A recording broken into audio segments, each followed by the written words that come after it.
this week I've been in Barcelona. Barcelona. ¿Tú eres de Barcelona? Estamos en Barcelona ahora. Barcelona.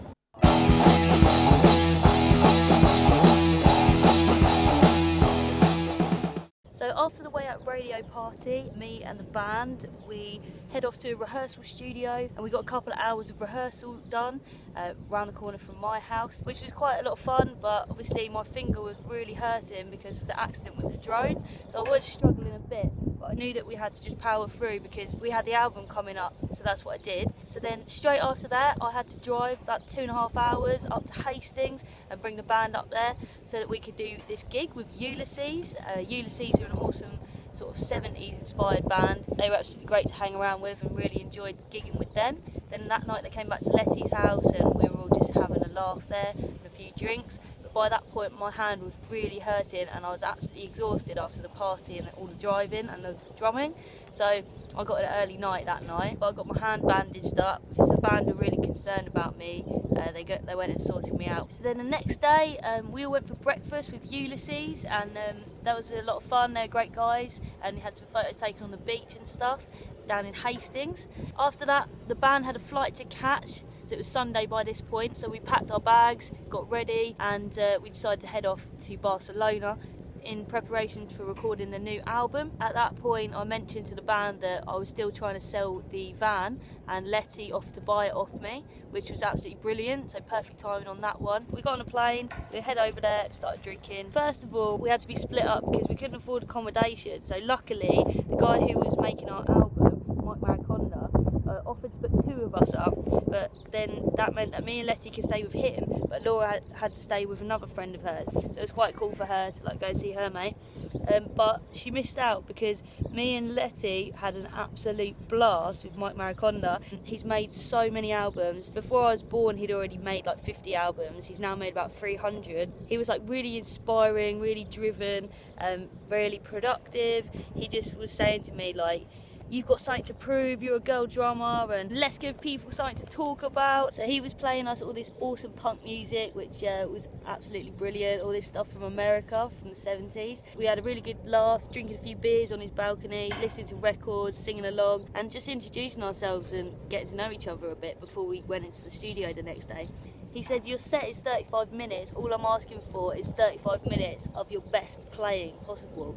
And when he put it like that, it made me realise he was totally right, and I could do it.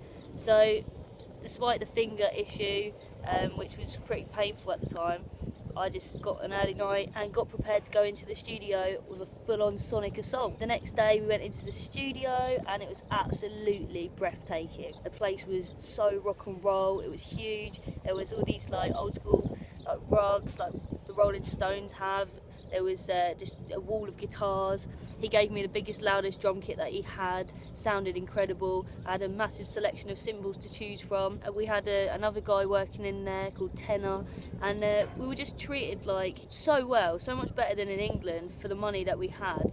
And I was just blown away again by the music scene in Europe. And it was just like going back to Amsterdam. They just treated you so well, and they just really were passionate about what you were doing.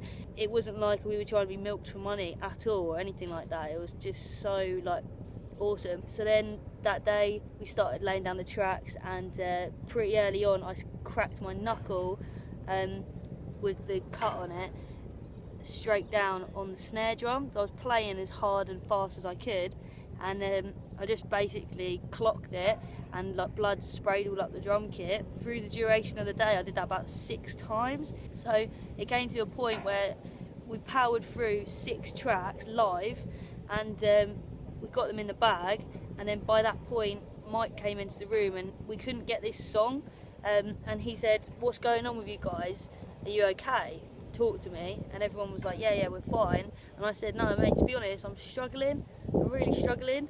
And he said, well, I don't want to record someone who's struggling, so go and have a break. And then everyone was sort of expecting that was going to be it for the day. So I went back into the control room and sat down and realised how exhausted I was. And I'd been taking really strong painkillers all day, and they started to have an effect on slowing me down. I was just feeling not myself, basically. So within 5 minutes of sitting down, I was asleep, and then when I woke up, I just thought, no, sod this. So I went for a walk, I got my head back in the game, I went and got a couple of energy drinks, and I went back in the studio and nailed the last 6 songs.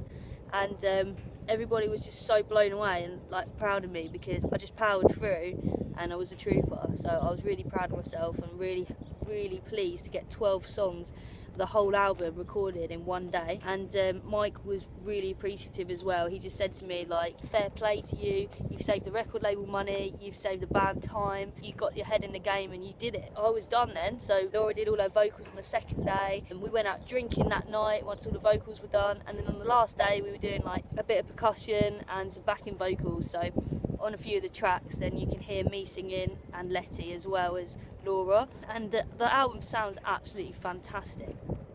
So yeah, we got to wrap the album up pretty quickly and get to the beach on the last day, and then we had an absolute blast. And just as we were laying on the beach chilling out, opening a beer, we heard a band come on. There's a stadium in Barcelona next to the beach we were on, and somebody was like, yeah, the Damned are playing tonight, that must be them sound checking.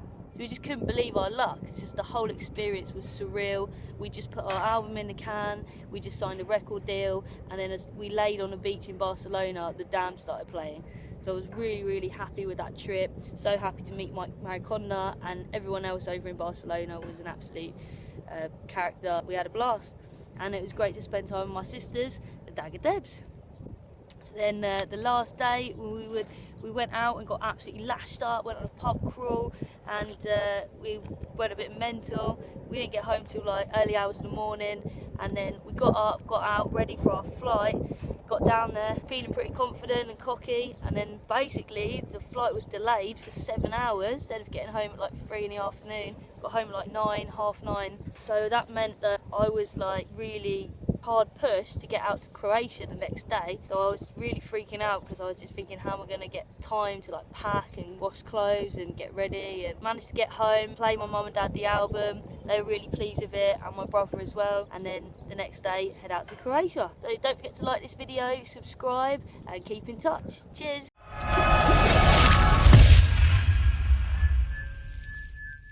Was it 22:55? 22:55.